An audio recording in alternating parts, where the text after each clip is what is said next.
Egypt को रहस्यों का पिटारा कहना गलत नहीं होगा। इजिप्ट के इतिहास में इतने रहस्य छिपे हैं कि अगर उन सभी का राज मॉडर्न ह्यूमंस को पता चल जाए तो शायद पूरे इतिहास के पन्नों में कई नए अध्याय लिख दिए जाएंगे।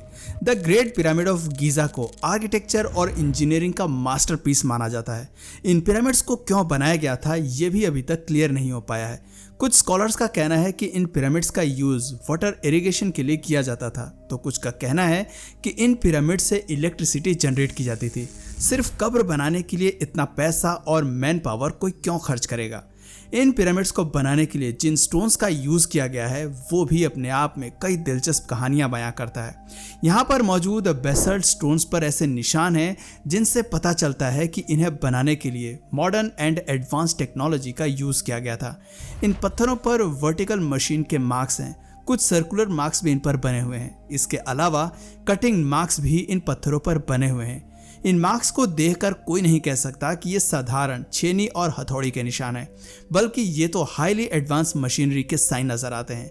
बिल्कुल प्रिसाइज कटिंग इन बेसाल्ट पत्थरों की गई है। यहाँ तक कि एक पत्थर पर तो कुछ इंटेंस हीट जैसे निशान भी नजर आते हैं।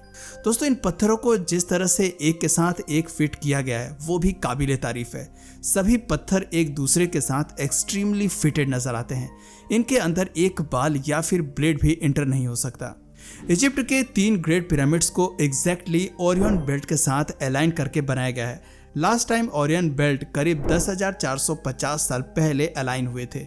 ऐसे में तो ये बात स्पष्ट है कि इन पिरामिड्स को कम से कम 10,000 साल पहले बनाया गया होगा। हजारों साल पहले बने इन पिरामिड्स पर मॉडर्न मशीनरी और टूल्स के मार्क्स का होना अपने आप में ही अचंभे की बात है, और इन्हें बनाने वाले क्रिएटर्स और सिविलाइजेशन के कोई भी सबूत पिरामिड्स पर नजर नहीं आते। इन पिरामिड्स के अलावा इजिप्ट में और भी ऐसे कई रहस्यमयी प्राचीन मॉन्यूमेंट्स हैं। इन्हीं में से एक है ओरिसिस शाफ्ट। गीजा प्लेटू की गहराई में एक शाफ्ट बनी हुई है जो करीब 115 फीट गहरी है। ये शाफ्ट टॉम्ब ऑफ ओरिसिस तक जाती है। ग्रेनाइट से बने मकबरे के चारों ओर आर्टिफिशियल कैनाल मौजूद है जिसके अंदर पानी भरा हुआ है। सवाल ये आता है कि आखिर इस पानी का सोर्स क्या है और पानी का लेवल मेंटेन करने के लिए उन्होंने किस टेक्नोलॉजी का यूज किया होगा। एक्सपर्ट्स की माने तो एक चैनल के जरिए यहाँ तक पानी लाया जाता होगा। ये इंजीनियरिंग प्रोजेक्ट का एक शानदार नमूना है। इसी जगह पर बेडरॉक भी मौजूद है। कई सारे ग्रेनाइट और स्टोन ब्लॉक्स यहाँ पर मौजूद हैं जिनका वजन 40 टन तक है। शॉकिंग बात यह है कि 115 फीट गहराई में इन पत्थरों को कैसे लाया गया होगा, जबकि शाफ्ट में अंदर जाने के लिए सीढ़ियां तक नहीं बनी हुई हैं। यहाँ पर एक स्टोन ब्लॉक तो डिसाइट रॉक का है जो पूरे इजिप्ट में तो क्या पूरे अफ्रीका में और कहीं नहीं पाया जाता। माना जाता है कि मेडिटेरियन सी के जरिए इस पत्थर को यहाँ तक लाया गया होगा। ये शाफ्ट 5000 साल से भी ज्यादा पुरानी मानी जाती है, अभी तक पाई गई सबसे प्राचीन सभ्यता से भी पहले की। दोस्तों, इजिप्ट की कैपिटल सिटी कायरो से थोड़ी दूरी पर सेरापियम ऑफ सकारा नाम की एक एंशिएंट साइट मौजूद है। यहाँ पर अंडरग्राउंड टनल्स बनी हुई हैं और उनके अंदर कई सारे ग्रेनाइट बॉक्सेस मौजूद हैं। ये सभी बॉक्सेस क्राफ्टमैनशिप का एक शानदार नमूना पेश करते हैं। इन्हें बनाने के लिए एडवांस टेक्नोलॉजी का यूज किया गया होगा जिसका एंशिएंट इजिप्शियन पिरामिड में होना नेक्स्ट टू इम्पॉसिबल है। यहाँ मौजूद हर बॉक्स एक सिंगल ग्रेनाइट को कार्व करके बनाया गया है। पूरे बॉक्स का वजन करीब 70 टन है। एक्सपर्ट्स का कहना है कि करीब 200 टन के ग्रेनाइट पत्थर को कार्व और कट करके एक बॉक्स बनाया गया होगा। इन बॉक्सेस के कॉर्नर्स परफेक्ट स्क्वायर शेप के हैं। इंटरनल और एक्सटर्नल वॉल्स काफ़ी स्मूथ हैं। इन पत्थरों की अलाइनमेंट भी एकदम परफेक्ट है। इनकी यूनिफॉर्मिटी और प्रिसाइजन को देखकर ऐसा माना जाता है कि शायद प्राचीन सभ्यता के लोग किसी खास तरह की स्टोन कटिंग टेक्निक्स जानते होंगे। मॉडर्न टाइम में हाई स्पीड ड्रिल मशीन्स और डायमंड टिप कटिंग टूल्स की मदद से ही ऐसी परफेक्शन आ सकती है। दोस्तों, इन बॉक्सेस को कैसे बनाया गया होगा उससे भी बड़ी एक और मिस्ट्री ये है कि आखिर इन्हें यहाँ तक लाया कैसे गया होगा। 70 टन के बॉक्सेस को टनल की मदद से यहाँ तक लाना कितना चुनौतीपूर्ण रहा होगा। अब तक ऐसा कोई टूल रिसर्चर्स को नहीं मिल पाया है जिसकी मदद से इस तरह के बॉक्सेस को बनाया जा सके या फिर इनके ट्रांसपोर्टेशन में इस्तेमाल किया गया होगा। एक और हैरानी की बात यह है कि इन अंडरग्राउंड टनल्स में कहीं भी मशाल लगाने की जगह नजर नहीं आती। ऐसे में भला बिना लाइट के इतने अंधेरे में किस तरह यहाँ पर काम किया गया होगा। क्या किसी तरह की एडवांस लाइटिंग टेक्नोलॉजी उनके पास मौजूद थी? ये एक चर्चा का विषय जरूर है। दोस्तों, वापस एक बार इजिप्ट के पिरामिड की ओर रुख करते हैं। ये तीनों विशाल पिरामिड परफेक्टली अलाइंड है। नॉर्थ पोल और स्टार कॉन्स्टेलेशन के साथ इनका कनेक्शन बताया जाता है। गीजा का सबसे बड़ा पिरामिड अर्थ के लैंड मास से बिल्कुल सेंटर में है।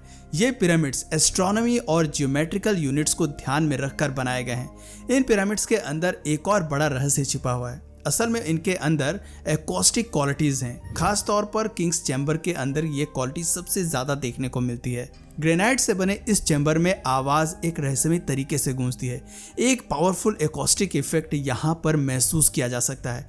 एक्सपर्ट्स इस सवाल का जवाब ढूंढ रहे हैं कि भला एक राजा की लाश को रखने के लिए इस तरह की क्वालिटीज वाला बॉक्स क्यों बनाया गया होगा, या फिर पिरामिड्स को लेकर अभी तक की हमारी जो नॉलेज है वो ही शायद गलत है। इन पिरामिड्स को बनाने का पर्पस राजाओं की मम्मी बनाकर रखना था ही नहीं। 1960 में एडवर्ड कनल ने यहाँ पर लंबे समय तक रिसर्च किया और 2 साल बाद एक बुक पब्लिश की, फराउस पंप। उन्होंने बताया कि इन पिरामिड्स को असल में जायंट पंप के तौर पर इस्तेमाल किया जाता था। इनके नीचे कई चैनल्स बने हुए हैं। रेगिस्तानी इलाके में लैंड को इरिगेट करने के लिए इन पंप का इस्तेमाल किया जाता था। एक पिरामिड में 2 पंप होते थे, एक अंडरग्राउंड और दूसरा अपर ग्राउंड। अंडरग्राउंड पंप कई हिस्सों तक चैनल्स के लिए पानी पहुंचाने का काम करता था। वैक्यूम और वाल्व्स की मदद से इन पंप्स को ऑपरेट किया जाता था और शायद किसी तरह का फ्यूल का इस्तेमाल भी एंशिएंट इजिप्ट के लोग करते होंगे। असल में उन्होंने एक तरह का रैम पंप बनाया था। रैम पंप का इस्तेमाल इतिहास में सैकड़ों सालों तक किया गया है। एक वाटर रिजर्वियर से चैनल्स के जरिए अलग अलग जगह तक पानी पहुंचाया जाता था और इसे चलाने के लिए एक हायर एलिवेशन की जरूरत पड़ती थी। पूरे रेगिस्तानी इलाके में पानी पहुंचाने के लिए ही शायद इन पिरामिड्स को इस तरह के एलिवेशन के साथ बनाया गया होगा। दोस्तों, एडवर्ड की इन थ्योरी को मानने का एक और बहाना हमें मिल जाता है। असल में पिरामिड्स ऑफ गीजा बनाने में 2.3 मिलियन स्टोन ब्लॉक्स का यूज किया गया था और हर ब्लॉक का वजन 25 से 80 टन के बीच है।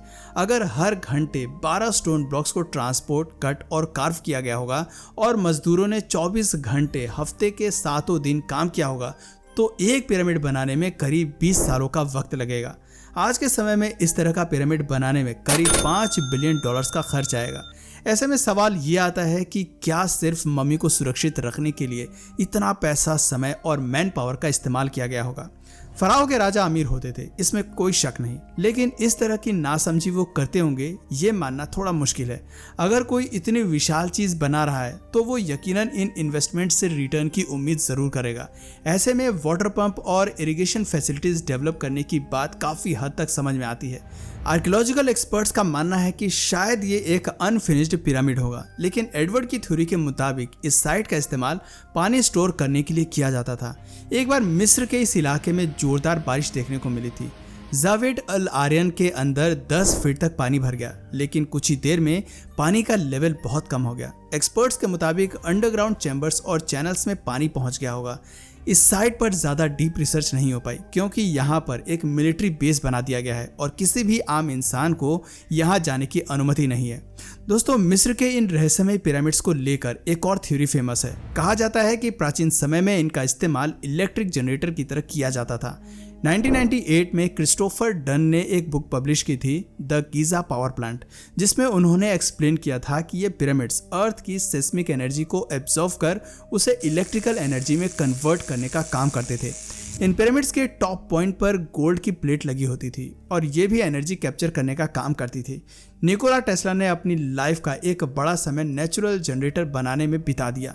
उनका मानना था कि अर्थ की नेचुरल एनर्जी को कंज्यूम करके इलेक्ट्रिकल एनर्जी जनरेट की जा सकती थी। कहा जाता है कि इस एक्सपेरिमेंट का आइडिया उन्हें गीजा के ग्रेट पिरामिड से ही मिला था। निकोला टेस्ला ने वार्डन क्लिफ टावर बनाया था जो करीब 187 फीट ऊंचा था और इसके ऊपर 55 टन का डोम भी था। उनका मानना था कि इस टावर की मदद से पृथ्वी की इलेक्ट्रोमैग्नेटिक पावर्स कैप्चर कर इलेक्ट्रिसिटी जनरेट की जा सकती है। लेकिन इस एक्सपेरिमेंट के फाइनल मोमेंट पर निकोला टेस्ला का सारा फंड खत्म हो गया और उनका ये एक्सपेरिमेंट कभी सक्सेसफुल नहीं हो पाया। अगर ये एक्सपेरिमेंट सक्सेसफुल हो जाता तो शायद दुनिया में पावर सप्लाई की समस्या हमेशा हमेशा के लिए खत्म हो जाती। अगर वाकई में हम प्राचीन सभ्यताओं के बारे में बारीकी से रिसर्च करें और अपनी ईगो को साइड में रखकर ये बात एक्सेप्ट कर लें कि एंशिएंट टाइम में लोगों के पास एडवांस और मॉडर्न टेक्नोलॉजी भी मौजूद थी, तो शायद साइंस और भी ज़्यादा तेज़ी से तरक्की कर सकता है और वो सभी टेक्नोलॉजी किसी प्रलय, प्राकृतिक आपदा या बाढ़ में नष्ट हो गई। लेकिन मॉडर्न साइंटिस्ट इस बात से साफ इनकार कर देते हैं कि एंशिएंट सिविलाइजेशंस के पास कुछ इस तरह की आधुनिक तकनीक मौजूद थी। शायद अभी इजिप्ट के पिरामिड्स पर ढेर सारी रिसर्च करना बाकी है। तो दोस्तों, आपको क्या लगता है इन पिरामिड्स को बनाने का मेन पर्पस क्या रहा होगा? अपने जवाब हमें नीचे कमेंट सेक्शन में जरूर बताएं। और अगर इस वीडियो से आपको कुछ नया जानने या सीखने को मिला या फिर इंटरेस्टिंग लगा तो प्लीज इस वीडियो को एक लाइक करके अपने फ्रेंड्स और फैमिली में से जरूर शेयर करें। और यदि आप इस चैनल पर नए हैं तो प्लीज इस चैनल को सब्सक्राइब करके बेल नोटिफिकेशन आइकन को ऑन कर लीजिए ताकि हमारे आने वाले वीडियोस आप मिस ना करें। मिलते हैं फिर किसी वीडियो में नए टॉपिक के साथ, तब तक के लिए नमस्कार।